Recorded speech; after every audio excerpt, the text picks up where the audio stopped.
দখলদার বাহিনী বলা হচ্ছে। আপনার একটু মন্তব্য জানতে চাই। কারণ এটা নিয়ে অনেক আলোচনা, বিতর্ক, সমালোচনা হচ্ছে।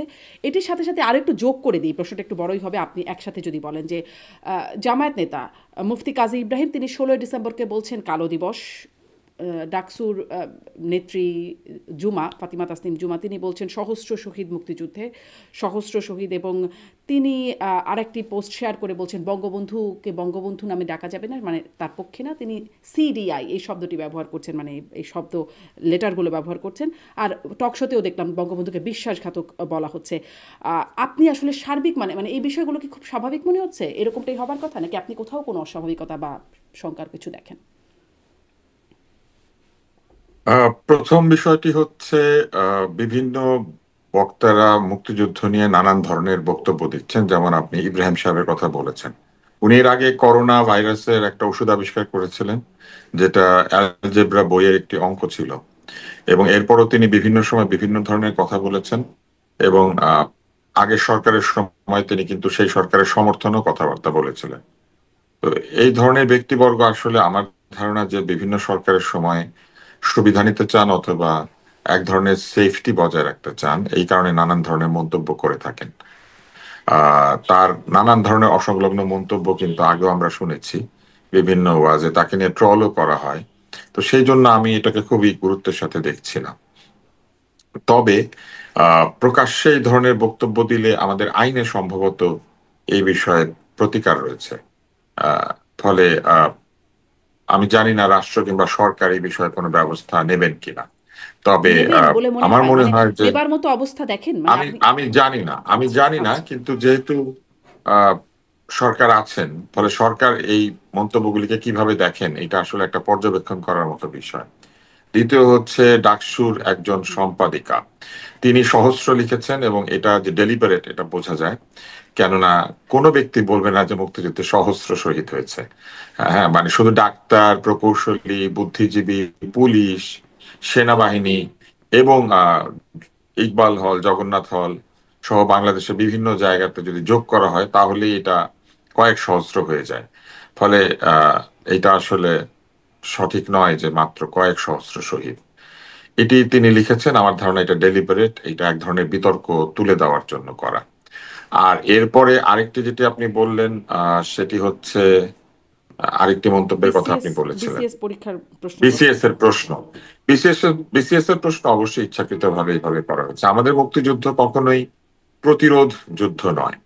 আমাদের মুক্তিযুদ্ধ ছিল মুক্তির যুদ্ধ, ওয়ার অফ লিবারেশন।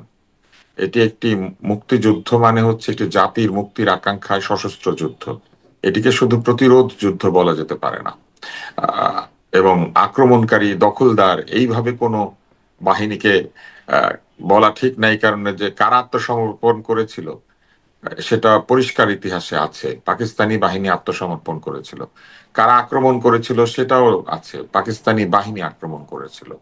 এবং কারা আত্মসমর্পণ করে যুদ্ধবন্দী হিসেবে নিজেদের ভাগ্য মেনে নিয়েছিল, পাকিস্তানি বাহিনী করেছিল। ফলে পাকিস্তান নিজে যেখানে আহ, আক্রমণ স্বীকার করে, সেইখানে আমরা কি করে বলি যে দখলদার, আক্রমণকারী? এটা খুবই অন্যায়। জি। আপনি বলছিলেন সরকারের মনোভাব কিরকম, মানে সরকারের অবস্থান কি? আপনার পর্যবেক্ষণ কি বলে? সরকারের অবস্থান আসলে এখানে আমার পর্যবেক্ষণ বলে তারা তো এরকম আরো অসংখ্য ঘটনায় চুপ করেই থেকেছেন। ফলে আমি তাদের কাছ থেকে ব্যক্তিগতভাবে কিছু আশা করি না।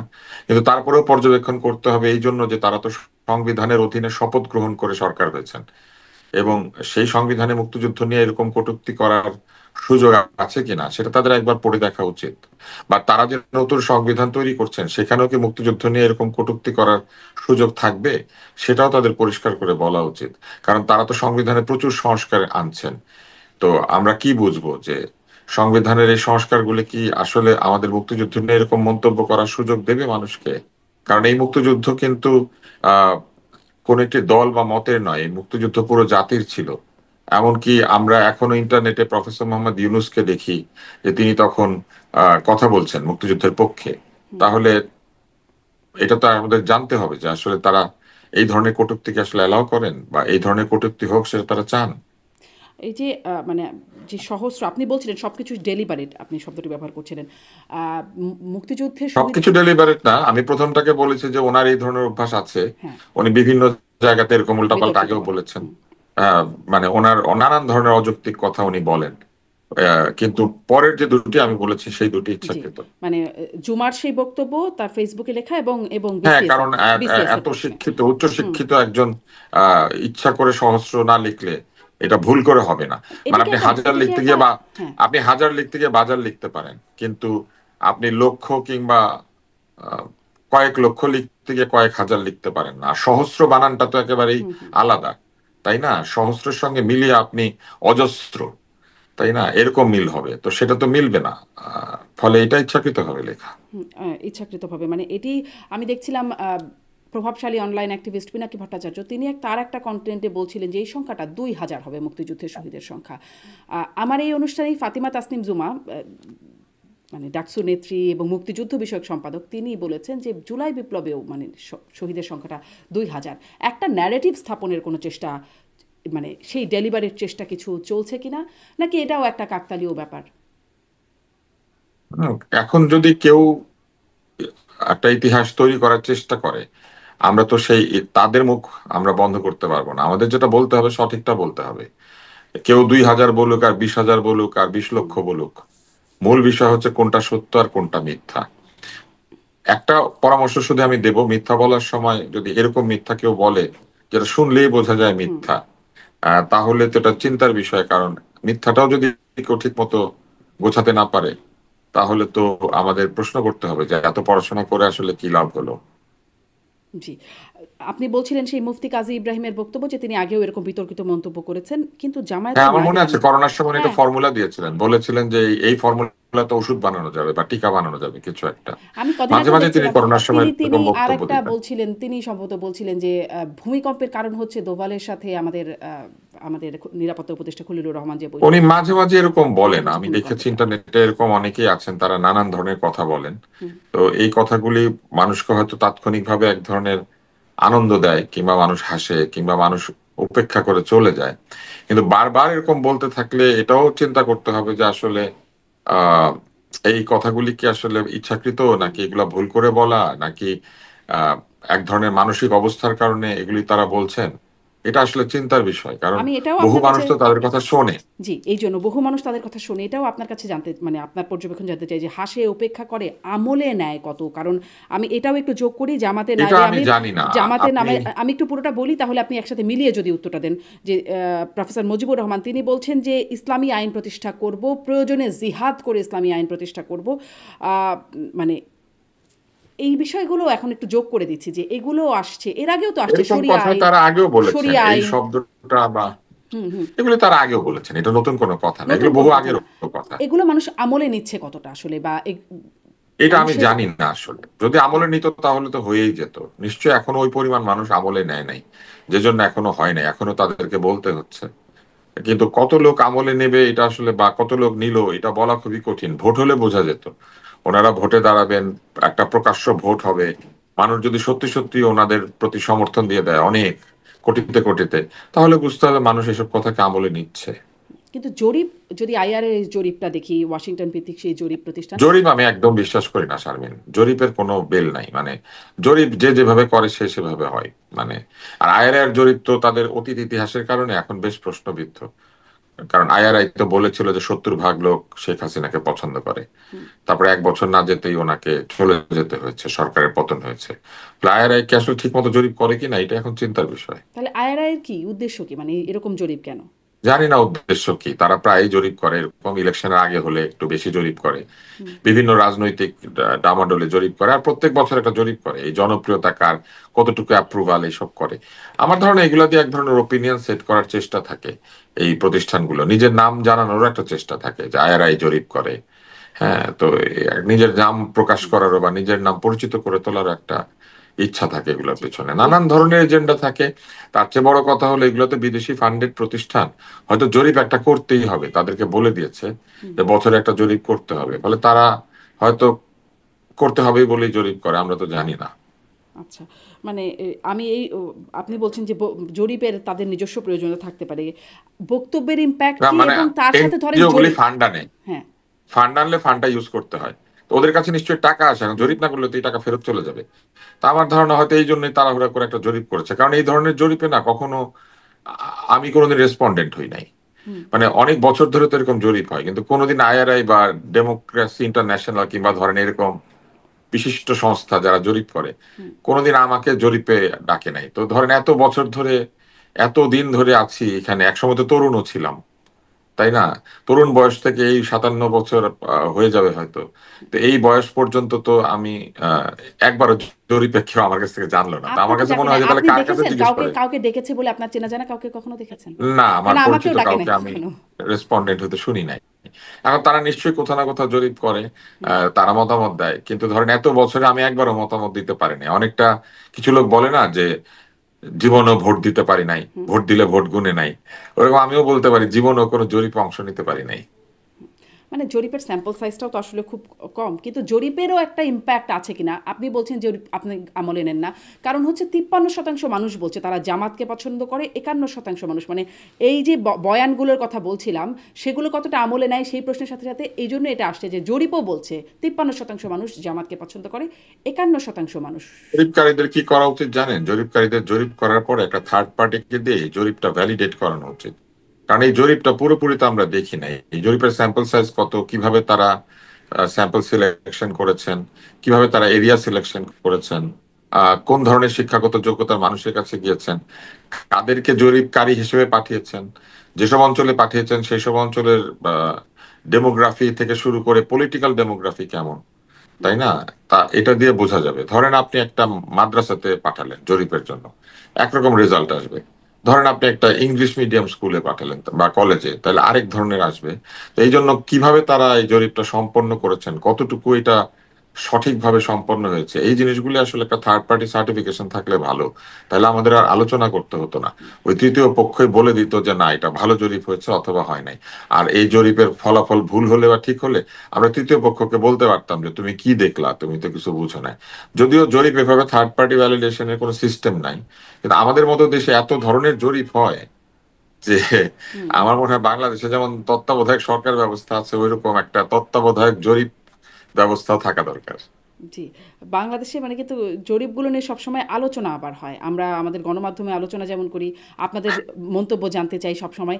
যেমন এখানে ভোটের যে হিসাব দেখানো হচ্ছে, আপনি অবশ্য শুরুতেই বলছেন আপনি আমলে নিচ্ছেন না। তারপরেও আপনার কাছে প্রশ্ন করি যে আ ভোটের হিসাব যেটি দেখানো হচ্ছে সেখানে বলা হচ্ছে জামাত 26%, বিএনপি 30%। কিন্তু জামাত যাদের সাথে জোট করবে, ইসলামী আন্দোলন জোটবদ্ধভাবে নির্বাচন করবে, তারাও 4%। তার মানে 30-30 হয়ে গেল আরকি জোটবদ্ধ হওয়া অবস্থায়।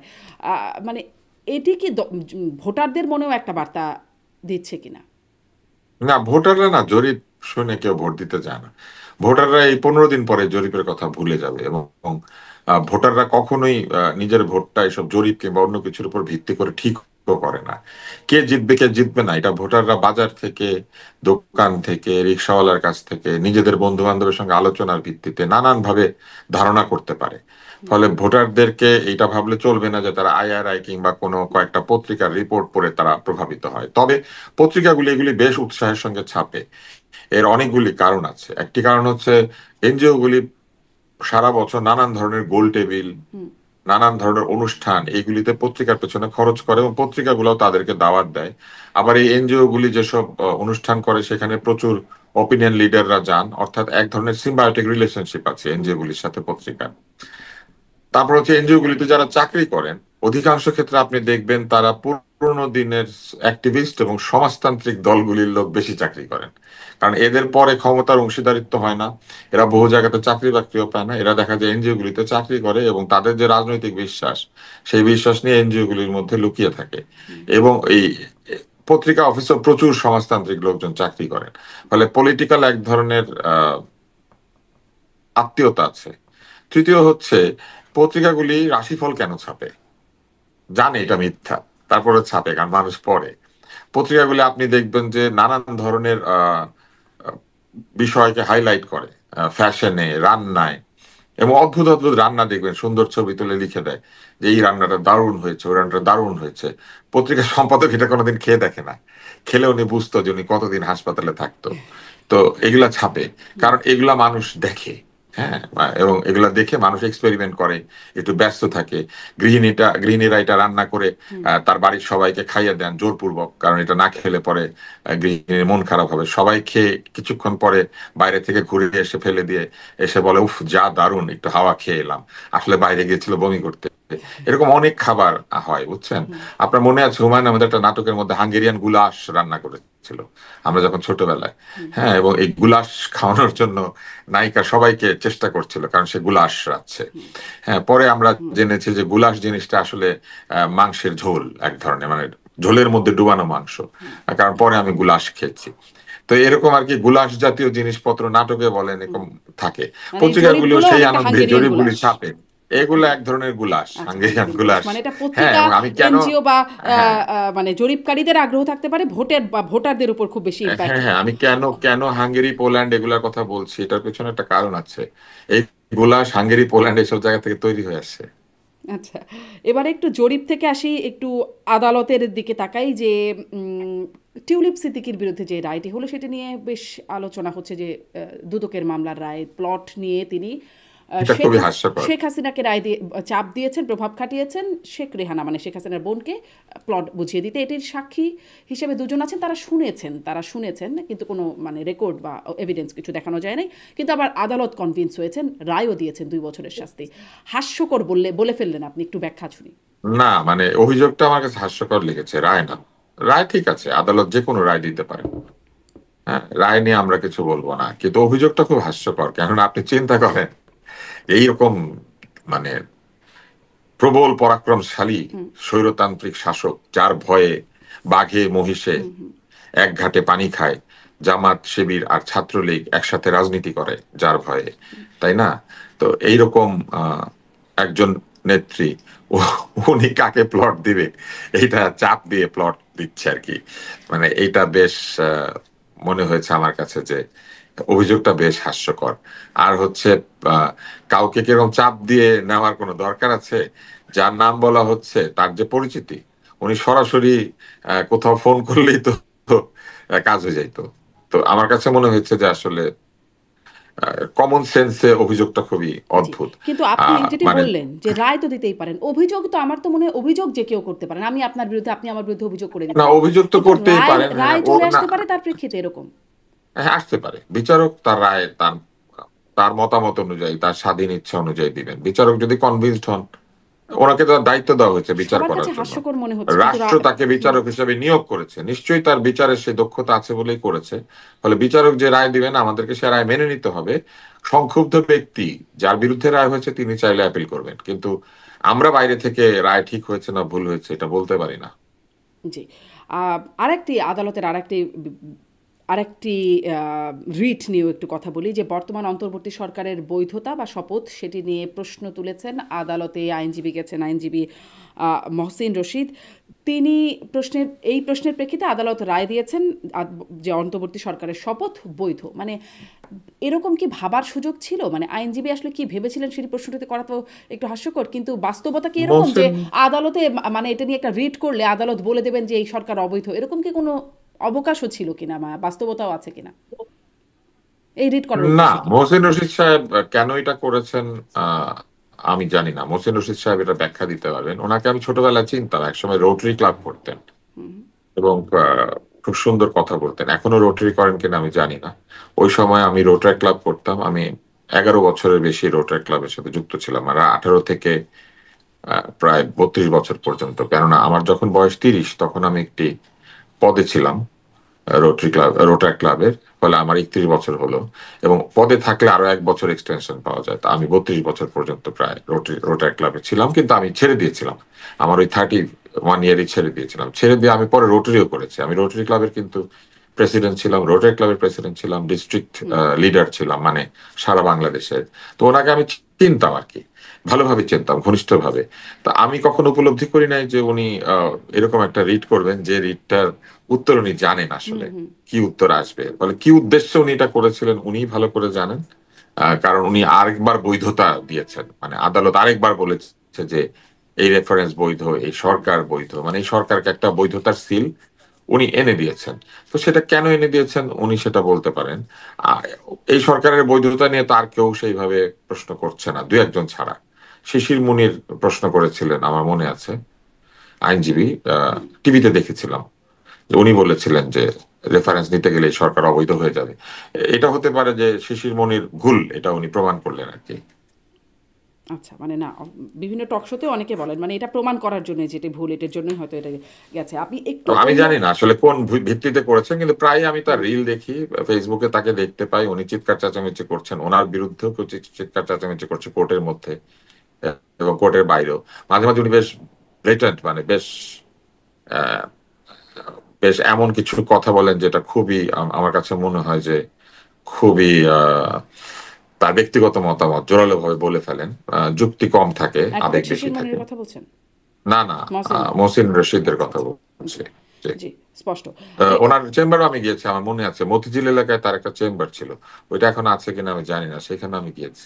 আচ্ছা। একবার ইমরান খান বাংলাদেশে দৌড়াতে এসেছিলেন, হ্যাঁ। উনি সেই কমিটির চিফ ছিলেন, তার সঙ্গে আমার বেশ ঘটনা ঘটেছিল। উনি তখন আমি ছিলাম ডিস্ট্রিক্ট স্পোর্টস কমিটির মেম্বার, উনি সেই কমিটিকে উড়িয়ে দিয়ে নিজে নিজের একটা কমিটি বানিয়েছিলেন এবং ইমরান খানের সাথে তাদেরকে রেখেছিলেন। তা আমি গিয়ে জিজ্ঞেস করেছিলাম যে স্পোর্টস এর কমিটি থাকার দরকার কি। হুম, মানে আপনার বেশ ব্যক্তিগত অভিজ্ঞতাও আছে। আরেকটা মানে প্রসঙ্গে একটু যাই। ওনারা প্রায় নিজেদের বেলায় এরকম নিজেদের মতো সিদ্ধান্ত নেয়, অন্যের বেলায় স্বৈরতন্ত্র গণতন্ত্র আবিষ্কার করে আর কি। আরেকটা বিষয় একটু যাই, বিষয়টা একটু সেনসিটিভ যে অনেকে চান্স পেয়ে বলে দিলাম আমি এখন, আসলে বুঝলেন, হ্যাঁ। এটা বহু বছর আগের চিন্তা, কিন্তু আমি তখন ঠিক করে রেখেছিলাম কোনোদিন বলার সুযোগ পেলে বলে দিব। আচ্ছা, আচ্ছা, সুযোগ পেয়ে বলে দিলেন। আমি একটু অন্য প্রসঙ্গে যাই, বিষয়টা খুব সেনসিটিভ এই বিষয়টি, বেশ স্পর্শকাতর, কিন্তু এই প্রসঙ্গটা বিভিন্ন সামাজিক যোগাযোগ মাধ্যম সহ বিভিন্ন জন বলছেন যে বেগম জিয়া যিনি সংকটাপন্ন অবস্থায় আছেন বলে চিকিৎসকরা ব্রিফ করছেন, এরকম একটা কথা আছে যে তিনি আসলে মারা গেছেন এবং এটি তাকে জীবিত দেখানো হচ্ছে যে রাজনৈতিক ফায়দা আছে, এই জন্য তাকে দেখানো হচ্ছে, এরকম একটা বক্তব্য আছে। আহ, এইরকম না ভাবে এটা, বলবার কোনো যৌক্তিকতা আছে কিনা, বা তাকে জীবিত দেখানো কোনো ফায়দা আছে কিনা? সাথে সাথে আপনার কাছে, আপনি চিকিৎসক হিসেবে, অবশ্য চিকিৎসকরা ব্রিফ করছেন, সেই ব্রিফিংটাকেও একটু খণ্ডাতে চাই আপনার কাছ থেকে যে আহ, এরকম কি বিষয়টা যে তিনি লাইফ সাপোর্ট আছে তার জন্য তিনি আসলে কৃত্রিমভাবে বেঁচে আছেন, মানে আপনি একটু যদি আমাদের পুরোটা একটু বুঝিয়ে বলেন দুটো বিষয়। আমাদের বাংলাদেশের মানুষের এবং ভারতের মানুষের, বিশেষ করে যারা ফিল্মের ডিরেক্টর, এদের অশিক্ষা তো প্রবল। মানে এদের শিক্ষা জগৎ তো যোগ্যতা আছে, মানে হুম। সার্টিফিকেট আছে, কিন্তু সেই শিক্ষা তাদের মধ্যে সাধারণ কোনো জ্ঞান বা যুক্তিবোধ তৈরি করে না। মৃত ব্যক্তিকে কোনোভাবেই মেশিনে তুলে বাঁচিয়ে রাখা যায় না। লাইফ সাপোর্ট, এটা লাইফকে সাপোর্ট দেওয়া, সাপোর্টের ভিতর দিয়ে লাইফ দিয়ে রাখা না। আপনাকে বুঝতে হবে আপনি জীবিত থাকলে আপনাকে এই সাপোর্টটা দেওয়া যাবে, হুম। আপনি জীবিত না থাকলে এই সাপোর্ট দেওয়া যায় না। যেমন রক্ত চলাচলের জন্য আমাদের হার্টটা চলতে হবে, বেঁচে থাকার জন্য আমাদের পিপিলারি রিফ্লেক্স এবং ব্রেইনটা চলতে হবে। এবং যতক্ষণ পর্যন্ত হার্ট চলে এর মানে হচ্ছে আমাদের ব্রেইনটাও অনেক, মানে কিছুটা হলেও কার্যক্ষম আছে, কারণ হার্ট ব্লাড সাপ্লাই করছে। এবং হার্ট চালু অবস্থায় অন্যান্য অর্গানগুলি অনেকগুলি চালু থাকে। ফলে একজন মানুষকে কখন লাইফ সাপোর্টে দেওয়া হয়, আমাদের লোকজন মনে করে এটা মনে হয় মরে গেলে বাঁচিয়ে রাখা যায় এটা দিয়ে। হুম। এটা না, একজন বেঁচে থাকা লোক যখন একদম মৃত্যুর দ্বার প্রান্তে পৌঁছে যান অথবা এত বেশি ক্রিটিক্যাল হয়ে যান যে তাকে বাঁচিয়ে রাখার জন্য তার শরীর পারছে না, তখন পুরো শরীরকে রেস্টে দিয়ে দেওয়া হয়। অর্থাৎ তিনি শ্বাস নেবেন যন্ত্র দিয়ে, তার বিভিন্ন খাওয়া দাওয়া যা কিছু সেটা আমরা তার শিরাপথে প্রবেশ করাবো, তার অক্সিজেনটা আমরা তার নাক দিয়ে দিয়ে দিব, এবং তার ব্লাড প্রেশার এবং অন্যান্য জিনিস, ডায়াবেটিস থাকলে ডায়াবেটিস, কিডনির অসুবিধা থাকলে ডায়ালিসিস, এগুলো আমরা করতে থাকবো যাতে করে তার শরীর রিকভার করতে পারে। অর্থাৎ শরীরের উপরে সব ধরনের কাজ কমিয়ে দিয়ে মিনিমাম কাজটুকু দিয়ে শরীরটাকে রাখা হয় যাতে করে এই শরীর ধীরে ধীরে সেরে উঠতে পারে। এইটা হচ্ছে লাইফ সাপোর্ট। লাইফ সাপোর্ট মানে একজন জীবিত ব্যক্তিকে বাঁচিয়ে রাখার সহায়তা দেওয়া। আহ, কেন? কারণ তিনি জীবিত আছেন। আরেকটি বিষয় হচ্ছে হার্ট নিজে নিজে চলে, কিন্তু হার্টের ভেতরে পেসমেকার বলে একটা জায়গা আছে, সাইনোমেট্রিয়াল নোড বলে, সে নিজে নিজে সিগন্যাল প্রডিউস করে এবং হার্টের ইলেকট্রিক্যাল অ্যাক্টিভিটির কারণে হার্ট প্রতি মিনিটে গড়ে 72 বার হৃদস্পন্দন বা এক ধরনের স্পন্দিত হয়। হুম। এই জিনিসটা কিন্তু কোনো মেশিন দিয়ে আমরা চালু করে রাখি না, পারি না করতে। হার্টটাকে জীবিত থাকতে হবে এবং হার্টটা নিজে নিজে চলতে হবে। আমরা যেটা করতে পারি সেটা হচ্ছে হার্টের গতি কমে গেলে বাড়াতে পারি, গতি বেড়ে গেলে কমাতে পারি। আমরা ওষুধ দিতে পারি যেটা দিয়ে ব্লাড প্রেশার বাড়ানো যায়, কমানো যায়। আমরা অক্সিজেনের মাত্রা বাড়িয়ে দিয়ে ফুসফুসকে আরো বেশি অক্সিজেন দিয়ে আমরা শ্বাস গ্রহণকে সহজ করতে পারি, অক্সিজেন স্যাচুরেশন বাড়াতে কমাতে পারি। কিন্তু আমরা কখনোই কোনো ব্যক্তিকে মেশিনে তুলে বাঁচিয়ে রাখতে পারি না। তাহলে কিন্তু পয়সাওয়ালা লোকেরা সারা জীবন মেশিনের মধ্যে বেঁচে থাকতেন, মরার আগে মেশিনে উঠে যাইতেন, উঠে গেলেই তো উনি বেঁচে থাকবেন, তাই না? কিন্তু তো এটা পয়সাওয়ালা কখনো লোকের হয় বেঁচে নাই, থেকে এখনো সেভাবে পর্যন্ত লাভই হয় কি, নাই। মানে ওভাবে বেঁচে থেকে কি আসলে? না, ওনারা বেঁচে আছেন, মাথাটা ঠিক আছে, মনে করেন কথা বলছেন, কিন্তু বাকি সবকিছু মেশিন দিয়ে চলছে। এটা তো সম্ভব না, এটা হয় না। আচ্ছা, এই যে তাকে লন্ডনে নেওয়ার প্রক্রিয়া চলছে বেগম জিয়াকে, রবিবার সম্ভবত তিনি যাওয়ার একটা কথা চলছে, মানে আরেকটা ব্যাপার আছে, একটু একটু একটু পরিষ্কার করে দিই। অনেকে এসে বলবে ছিদ্র করে কতগুলা পাইপ ঢুকিয়ে বাঁচিয়ে রেখেছে। ছিদ্র করে পাইপ ঢুকিয়ে বাঁচিয়ে রাখে নাই। ছিদ্রগুলা করে ইনজেকশন দেওয়ার জন্য, শিরাপথে খাবার দেওয়ার জন্য, ওষুধ দেওয়ার জন্য, এই জন্য করে। এ, এটা এই জন্য না যে ছিদ্র করে কতগুলা জিনিস ঢুকিয়ে দিয়ে বাঁচিয়ে রাখে। জি, মানে ডাক্তার, আপনি চিকিৎসক হিসেবে যেভাবে বোঝেন সাধারণ মানুষ তো ওইভাবে বোঝে না, কিন্তু এটি বোঝা খুব জরুরি যে তিনি বেঁচে আছেন না মারা গেছেন, কোনটা গুজব কোনটি সত্যি।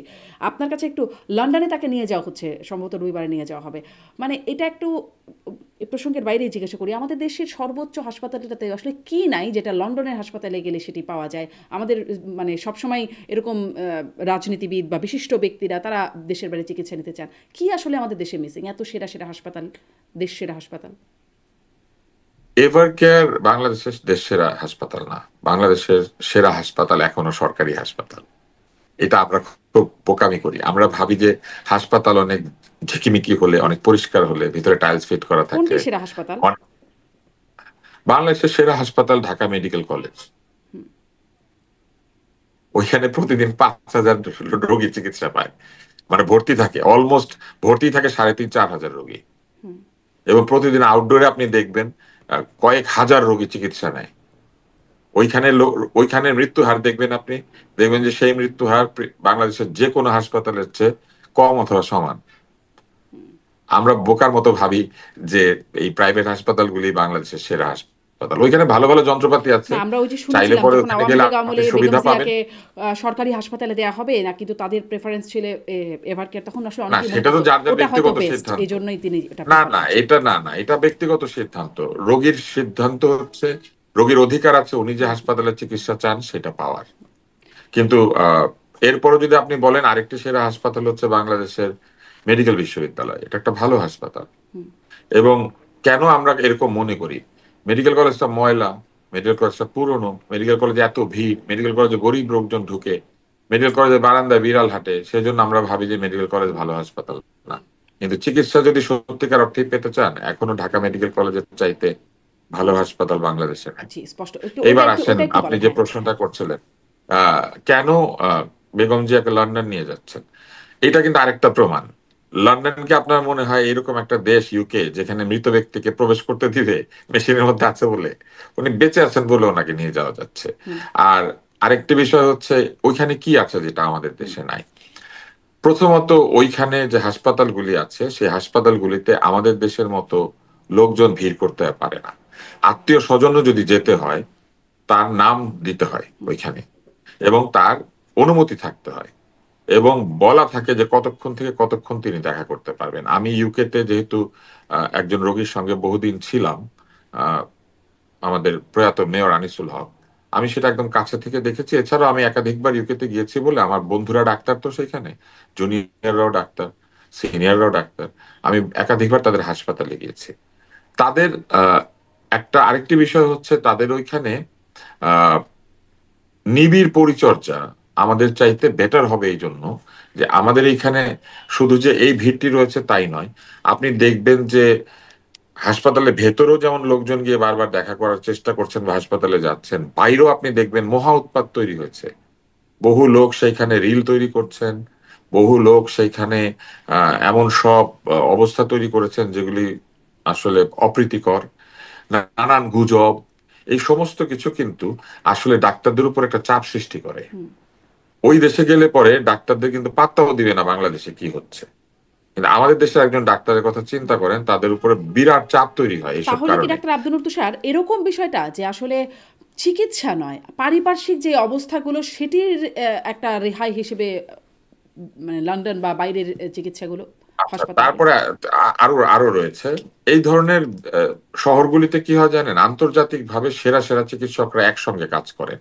মানে ওইখানে আপনি ব্রিটিশ চিকিৎসক পাবেন, পাকিস্তানি চিকিৎসক পাবেন, ভারতীয় চিকিৎসক পাবেন, বাংলাদেশি চিকিৎসক পাবেন। ফলে মেধাবী চিকিৎসকদের ওইখানে যে ভিড়টা সেটা অনেক বেশি, কারণ ওদের ওইখানে থাকার জন্য তাদেরকে অনেক মেধাবী হইতে হয়, যেটা আমাদের মতো দেশে সবসময় হাসপাতালে সেটা হয় না।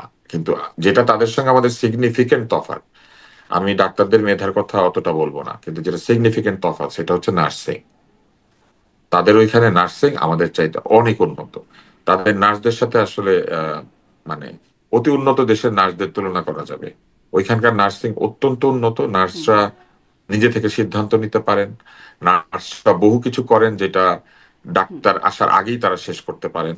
এরকম বহু কাজ আছে যেটা নার্সরা করতে পারে। ওই নার্সিং এর সাথে আমাদের বাংলাদেশের নার্সিং এর কোনো তুলনা হয় না। আচ্ছা, একটু বুঝবার চেষ্টা করলাম বিষয়টা, কারণ এটা নিয়ে অনেক পুরনো বিতর্ক বা পুরনো আলোচনার জায়গা।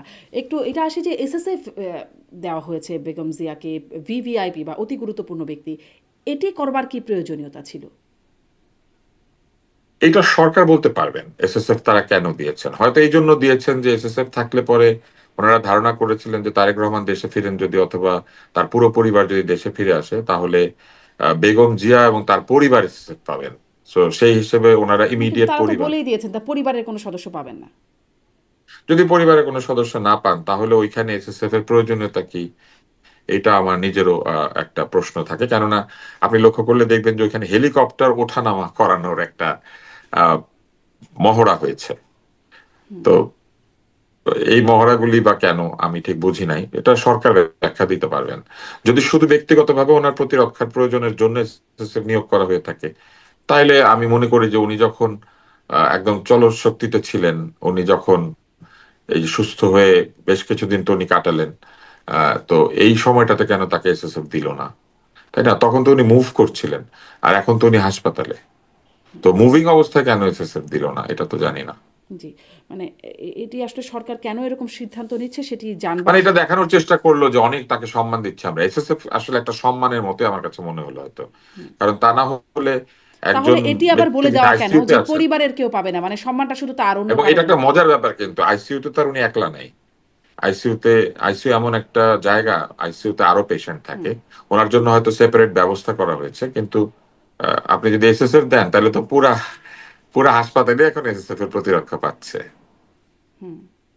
আচ্ছা, মানে কিন্তু সেটি আবার স্পষ্ট করে বলে দেওয়া যে পরিবারের অন্য সদস্য পাবেন না, এটি আবার বিশেষভাবে বলে দেওয়া, যেখানে অন্য এটা আমি সদস্য। জানতাম না, আপনার কাছ থেকে জানলাম। আমি আসলে এটা ফলো করি না, কারণ আমার কাছে এটা ইগনোর করার মতো একটা ব্যাপার মনে হয়েছে। যিনি চলৎ শক্তিহীন, যিনি এখন ভেন্টিলেটরে আছেন, যিনি লাইফ সাপোর্টে আছেন, যাকে বিদেশে নিয়ে যাওয়া হবে বলা হচ্ছে, তার জন্য শুধু হাসপাতালে এসএসএফ থাকার জরুরি মানে জরুরত কতটুকু, কতটুকু এটা প্রয়োজন, এটা তারা বলতে পারবেন। জি, সেটাই সেটাই আসলে বুঝবার চেষ্টা, সেটাই বুঝে উঠতে পারছি না বা কারো কাছে যারা বিশ্লেষণ হ্যাঁ, করেন। কারণ তিনি যখন মুভ করলেন তখন হ্যাঁ, তো এসএসএফ দিল না ছিল তাকে। না। তিনি জি, যে এতদিন ধরে ছিলেন তখন তো দিল না তাকে। জি।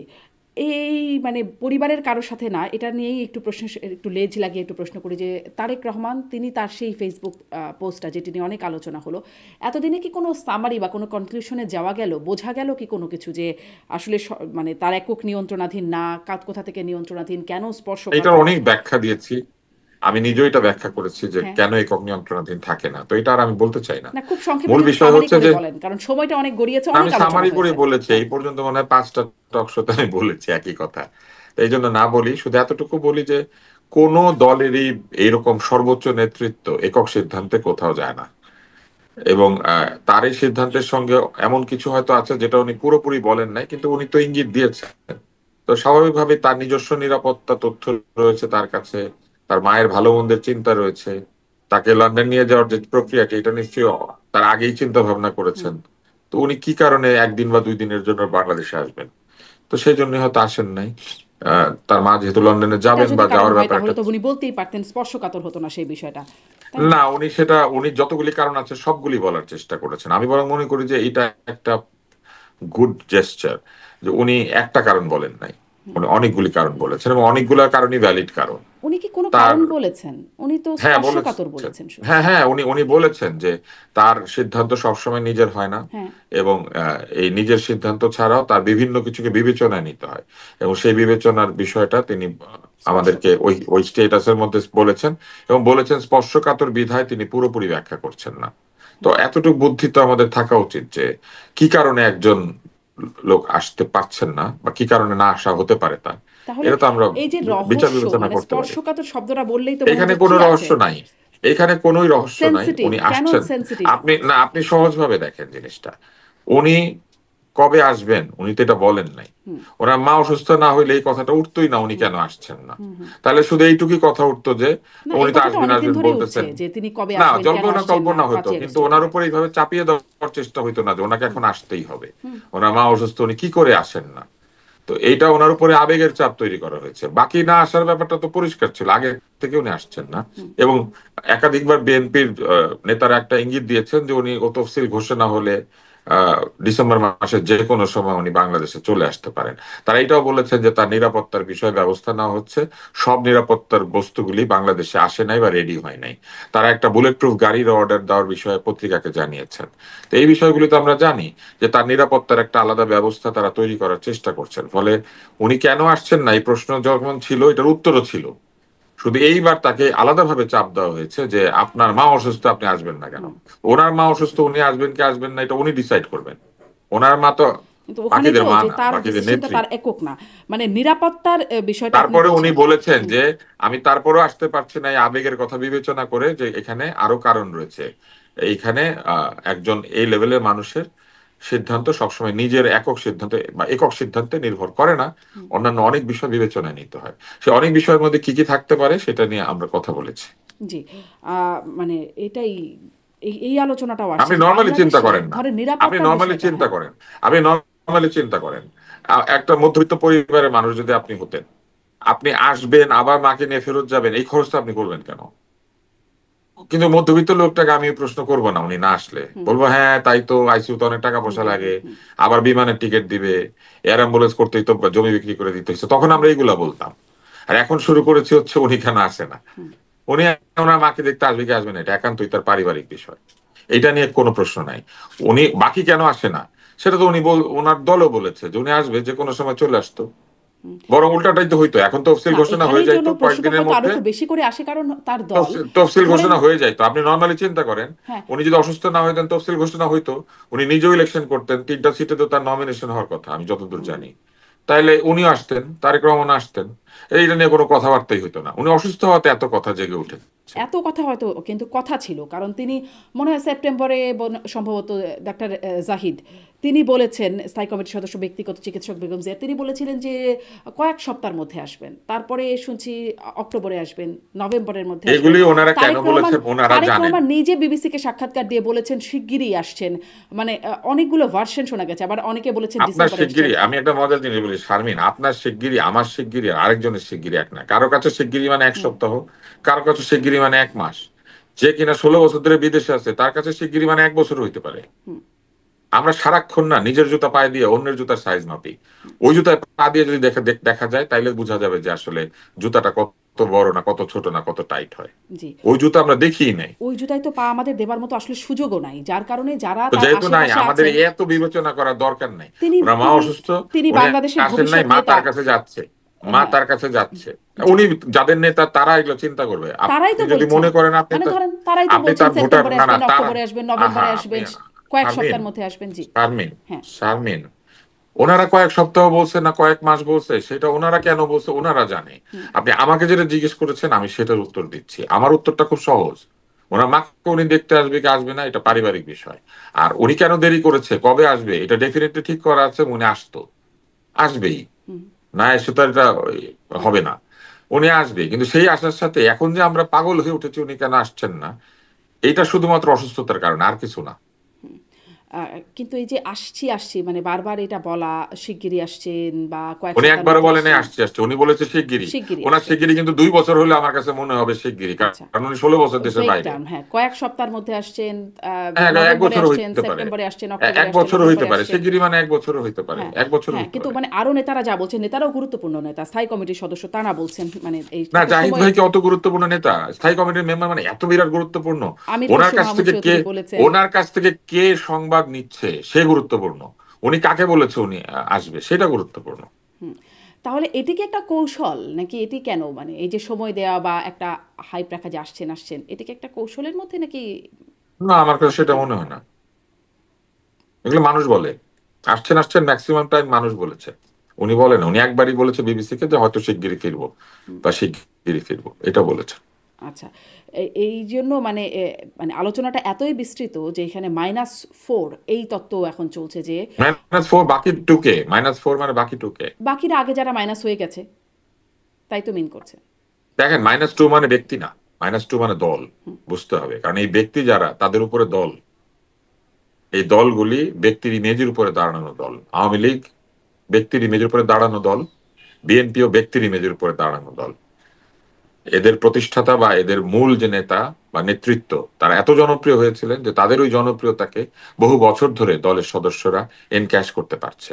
হুম, ওই মাপের জনপ্রিয় লোকজন এরপরে খুব কমই তৈরি হয়েছে এই দলে, এই দলগুলিতে। ফলে -2 মানে দুইটা দলকে মাইনাস করা, -2 মানে দুইটা নেতৃত্বকে মাইনাস করা না। নেতৃত্ব মাইনাস করলে দল হারিয়ে যাবে না, এটা হচ্ছে একটা বিষয়। দ্বিতীয় হচ্ছে যে এই দলের যারা কিন্তু 1/11 সদস্যবৃন্দ, যে -2 যখন থেকে শুরু হলো মানে আমরা যে -2 তত্ত্ব থেকে অভ্যস্ত হলাম শুনে শুনে, সেটা মানে কি ছিল? সেটা মানে তো দুই ব্যক্তিই ছিল না? সেটার মানে তখন ছিল দুইটা দলকে বাদ দেওয়া, দুই দল বাদ দিয়ে অন্য দল তৈরি করা। আপনার মনে নাই তখন অন্য দল অন্য তৈরি দল হচ্ছিল? তৈরি ফেরদৌস হচ্ছিল। আহমেদ কুরেশি, ফেরদৌস আহমেদ কুরেশি একটা দল বানিয়েছিলেন, মনে আছে আপনার? ডক্টর ইউনূসও বানাচ্ছিলেন একটি দল। উনি চেষ্টা করছিলেন একটা দল বানানোর জন্য, পারেন নাই, কিন্তু কুরেশি সাহেব তো বানিয়েছিলেন। তো তখন এরকম দল বানানোর চেষ্টা চলছিল, আর পুরনো দলগুলিকে বিসর্জন দেওয়ার একটা চেষ্টা চলছিল। এখনো তো অনেক নতুন সেটা নতুন সফল দল হয় নাই। এখনো তো অনেক নতুন নতুন দল হচ্ছে বা এখনো হয়েছে। অনেক নতুন নতুন দল আছে, কিন্তু সেই মাইনাস ফর্মুলাকে কার্যকর করার মতো পরিবেশ বাংলাদেশে আছে কিনা সেটা একটা প্রশ্ন। কিন্তু এরকম কোনো অ্যাটেম্প্ট কি আপনার মনে হয় আছে? মানে এইটা আমি আমার অনুষ্ঠানে অনেক দিন আগে মহিউদ্দিন আহমেদ লেখক গবেষক তিনি বলেছিলেন যে এটি আসলে -2 নয়, বিষয়টি হচ্ছে -4। তারপরে ইদানিং তো খুব বেশি আলোচনা হচ্ছে এই -4 তত্ত্বটি নিয়ে। বা বাকি 2 কে। ওই যে আগেই যারা মাইনাস হয়ে গেছেন আওয়ামী লীগ নেত্রী, হ্যাঁ, তো বাকি 2 কে, -4 হইলো মানে থেকে। শেখ হাসিনা -2 এবং এখনো তার তো দুই নেত্রী প্রতিনিধি বেঁচে ধরেন আছে। হয়তো সজীব ওয়াজেদ জয় এবং এদিকে বেগম জিয়া এবং তারেক রহমান। না, আপনি আপনি বেগম জিয়ার প্রতিনিধি এককভাবে তারেক রহমানকে বলতে পারেন, কারণ সরাসরি রক্ত। কিন্তু শেখ হাসিনার 2 জন ছেলে মেয়ে আছে, তার বোন দুইজনই আছে। দুইজনকে না ধরলাম আমি। না না, আমি আপনাকে বলি, তার 2 ছেলে মেয়ে আছে, তারপরে তার বোন আছে, বোনের 2 ছেলে মেয়ে আছে। তাহলে তো ওইখানে -6 আর এখানে 2, -8 বলতে হবে। তো কোন 4? মানে শেখ হাসিনার প্রতিনিধিটা কে? এইটা বলতে বলেন, বলতেই তো পারবেন না এখনো। সো এইটা কোনো -4 টোর না, এটা -2ই। এবং সেই -2 ফেল করেছে আগে, এবং এখন তো -2 করার কোনো উপায় নাই। আপনি যাকে এসএসএফ দিলেন তাকে মাইনাস করবেন কিভাবে? তিনি তো এমনিও অ্যাক্টিভ না, তিনি তো খুব অ্যাক্টিভ হবার মতো অ্যাক্টিভ না, কিন্তু বাস্তবতায় তাকে নাই। আপনি মাইনাস তো করতে পারলেন না। এসএসএফ দিলেন মানে আপনি স্বীকার করলেন যে উনি রাষ্ট্রের সবচেয়ে গুরুত্বপূর্ণ ব্যক্তিদের একজন, তাই না? এসএসএফ কে পায়? রাষ্ট্রের সবচেয়ে গুরুত্বপূর্ণ ব্যক্তি যারা, তারা পায়। প্রেসিডেন্ট পায়, প্রধানমন্ত্রী পায়, তাই না? এবং আহ, ক্ষেত্র বিশেষে রাষ্ট্র যদি কাউকে এসএসএফ দিতে চায় তারা পায়। তো ওনাকে দেওয়া হলো মানে কি? এটা তো রাষ্ট্র স্বীকার করলো যে উনি রাষ্ট্রের সবচেয়ে গুরুত্বপূর্ণ ব্যক্তিদের একজন। কিন্তু তো তিনি কেমনে মাইনাস কিন্তু করবে? ধরেন তিনি তো সিদ্ধান্ত নেবার মতো অবস্থায় নাই বা তিনি কোনো সিদ্ধান্ত বাস্তবায়নের অবস্থায় নাই। আরে যারা হ্যাঁ, সিদ্ধান্ত নিয়েছে তারা তাকে এই গুরুত্বটা দিল, তারা কি কি করে তারা মাইনাস করবে? আমি যদি আপনাকে বিরাট গুরুত্ব উনি দিয়ে প্লাস ফেলি, আমি থাকলে আপনার বা মাইনাস মানে করবো কিভাবে? রাজনৈতিক বাস্তবতায় উনি থেকেই মানে ওনার যদি বলেন বুদ্ধিমত্তা বা সেটির কি প্রয়োগ আছে কোনো বা আপনি যখন কাউকে এইভাবে একটা সম্মান দিয়ে ফেলেন, তারপরে তার পরিবার কিভাবে মাইনাস করবেন কিভাবে? পরিবার তো দেশে রাষ্ট্রের সবচেয়ে আসেননি। গুরুত্বপূর্ণ ব্যক্তির পরিবারকে মাইনাস করে দিবেন? এটা সম্ভব? এই 2 দিন আগে আপনি একজনকে দিলেন, উনি বাংলাদেশের সবচেয়ে গুরুত্বপূর্ণ একজন ব্যক্তিদের একজন, এবং উনি সিদ্ধান্ত গ্রহণের অবস্থা নাই, জীবিত তো আছে। তো জীবদ্দশায় যাকে আপনি এই সম্মানটা দিলেন, তাহলে তার পরিবার বাদ নাকি? এটা কেমনে হয়? কিন্তু পরিবার তো আসছেন না বা আসতে পারছেন আসছে না। তো। হ্যাঁ, ওনার পুত্রবধূ আসছে, পরিবার তো আসছে তো। আরেক পুত্রবধূ তো মাথার কাছেই আছে, তাদেরকে পরিবার বলবেন না? জি। এই মানে এই -4 বিষয়টা এত আলোচনায় আসাতে প্রেস সচিব, প্রধান উপদেষ্টা প্রেস আমাদের সচিব। বাংলাদেশের মানুষ না ওই যে রাশিফল বিশ্বাস করে, হ্যাঁ। অনেক গুজব বিশ্বাস করে, কিছু বললেই বাংলাদেশের মানুষ এটা নিয়ে ফেলে। আপনি তাদেরকে সত্যি কথা বলবেন, 50 বার জিজ্ঞেস করবে কিন্তু এটা সত্যি স্পষ্ট কিনা। না থাকলে তো গুজবের বুঝছেন? জায়গা তৈরি হবেই। মানে আমি এই জন্য আরেকটু আপনাকেও জিজ্ঞাসা করি, কারণ স্পষ্ট তো আসলে হয় না। তারেক রহমানই বলে দিচ্ছেন সবকিছু বলা যাচ্ছে না, স্পর্শকাতর। তার পাসপোর্ট আছে কি নাই, না না, যে তার উনি বলেন পাসপোর্ট নাই আছে মানে কি কি নাই, আমার এটা গুজব বলতে সরকার হইব? জানে না, শোনেন, বিএনপির লোকজনও শোনেন, স্পষ্ট আমি করেন নাই। আপনাকে একটা স্পর্শকাতর প্রশ্ন করলাম, ধরেন আপনি বললেন এটা আমি বলবো না, এই জন্য আমি বাইরে গিয়ে আপনার নামে গুজব ছড়াই দিব?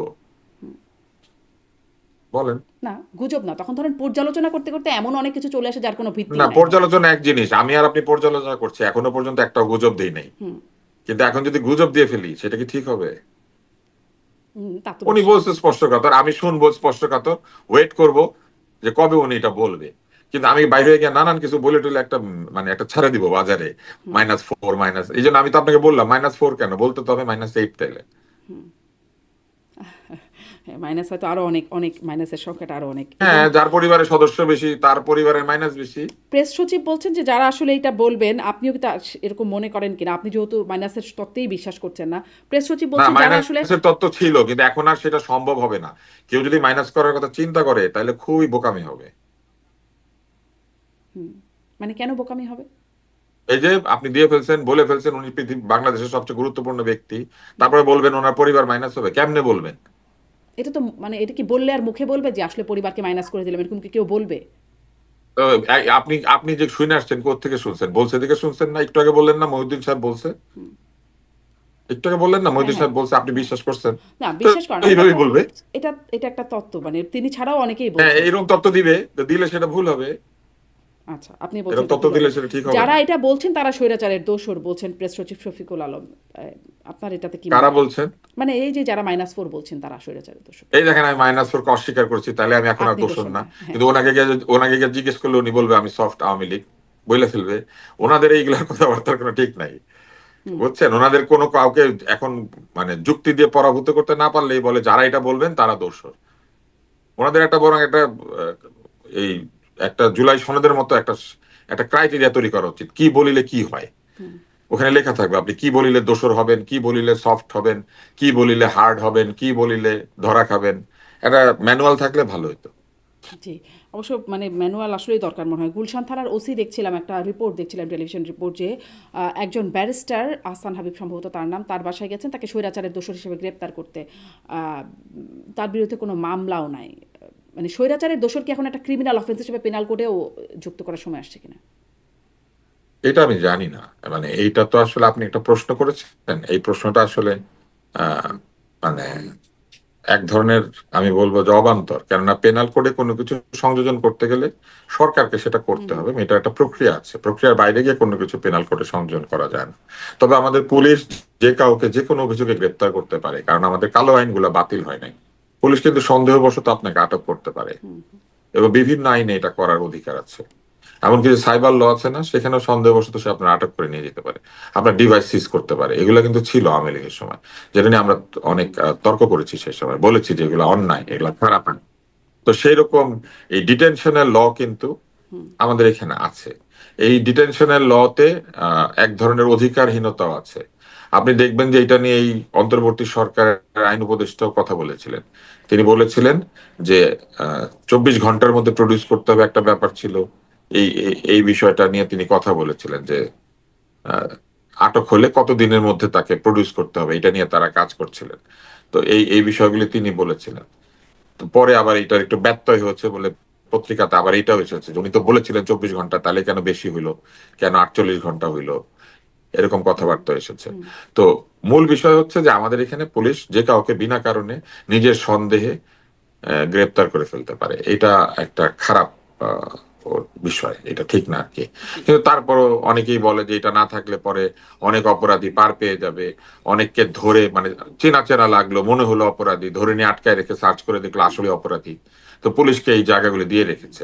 তো পুলিশের ডিসক্রিশনারি পাওয়ার কিছু আছে, এই ডিসক্রিশনারি পাওয়ারটাকে খারাপভাবে ব্যবহার করলে অথবা এই ধরনের মন্তব্য করলে সেক্ষেত্রে আটক বিতর্কিত হয়, আইন বিতর্কিত হয়, পুলিশ নিজে বিতর্কিত হয়। জি, এটি তো তাই আসলে এই কাজগুলি বন্ধ করা খুবই জরুরি। যে এটা তো আসলে এই চলেই কাজগুলি আসছে বন্ধ যে করা খুবই জরুরি। সন্দেহজনক গ্রেপ্তারের বিষয়টি তো মানে অনেক আগেরই বিষয়। মানে আমি আসলে এই অবান্তর প্রশ্নটি এই কারণেই করছিলাম যে আমরা অপরাধের নাম জানি না, পেনাল কোডে অনেক তো অপরাধের নাম আছে, চুরি, হত্যা, ধর্ষণ, ডাকাতি ইত্যাদি। এখন নতুন একটা নাম আসে আর কি, মানে এই যেই অপরাধে গ্রেপ্তার করা হয় তার হ্যাঁ, কিন্তু স্বৈরাচার। এটাকে যুক্ত করার সময় এসেছে কি না এটা বলতে পারবে আইন মন্ত্রণালয়। কিন্তু আমি তো বলবো না যে এটা যুক্ত করার সময় এসেছে, কারণ এই ট্যাগিং জিনিসটাই তো ঠিক না। এটা যুক্ত করার সময় আসবে কেন? বরং আমাদের পেনাল কোডকে আধুনিকীকরণ করার অনেক সময় এসেছে। এটা আধুনিক করাও দরকার। বহু বছর আগের পেনাল কোড, সেখানে অনেক কিছু আছে যেটা একটার সাথে আরেকটা মিলে না। জি। মানে শেষের দিকে একটু এই প্রশ্নটা করি। সম্প্রতি বিডিআর হত্যাকাণ্ডর প্রতিবেদন, নতুন যে স্বাধীন কমিশন গঠিত হয়েছে তারা প্রতিবেদন দিয়েছে। সেখানে বলা হচ্ছে যে এই বিদ্রোহ বা বিডিআর হত্যাকাণ্ডের ঘটনায় সরাসরি শেখ হাসিনার গ্রিন সিগন্যাল ছিল। সাবেক প্রধানমন্ত্রী, তৎকালীন প্রধানমন্ত্রী, বলা হচ্ছে ভারতীয়দের কাজ এটি, এবং এখানে আওয়ামী লীগের সম্পৃক্ততা, তাপস নানক, মির্জা আজম, তাদের কথা বলা হচ্ছে, তাদের সরাসরি সম্পৃক্ততা। আপনি মনে হয় খানিকটা দেখেছেন বা শুনেছেনও। আপনার আসলে কি মনে হয়? বর্তমান আইজি সহ অনেকেই আসলে দায়িত্ব অবহেলার কারণে ফেঁসে যাচ্ছেন।